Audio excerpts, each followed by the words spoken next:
Hello and welcome to the Reactive Microservice Design course. My name is Paulo Lopez and I will be your mentor during the next videos. Let me introduce myself. I am a principal software engineer at Red Hat, where I am an Eclipse Vert.X core developer. I have more than 15 years of experience from a wide range of industries, from gaming to navigation software and architecture of SaaS solutions. Overall, I am extremely passionate about reactive programming. Let's go over the course overview. In section 1, I will take a brief overview at the software development tools you can use to develop reactive microservices.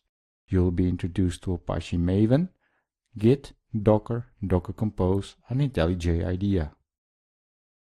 In section 2, I will introduce you to the 3 R's: reactive programming, reactive systems, and reactive microservices.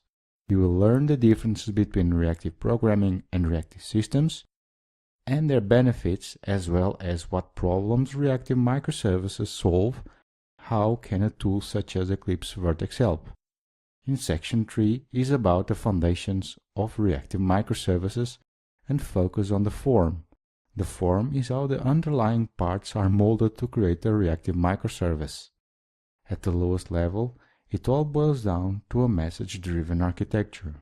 In section 4, we will start diving into reactive microservices. We will explore the foundation of any reactive microservice. The first foundation are the means to build a reactive microservice. In section 5, we will continue to explore the value that any reactive microservice architecture offers.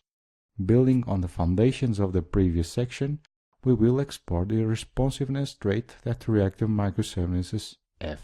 Finally, in section 6, we'll gain an understanding into the tools Vert.X offers to work with microservices, how to solve the problem of configuration, all the services in the cluster, discovering services, and how to secure a front-end application, and how to make an application failure-proof with circuit breakers.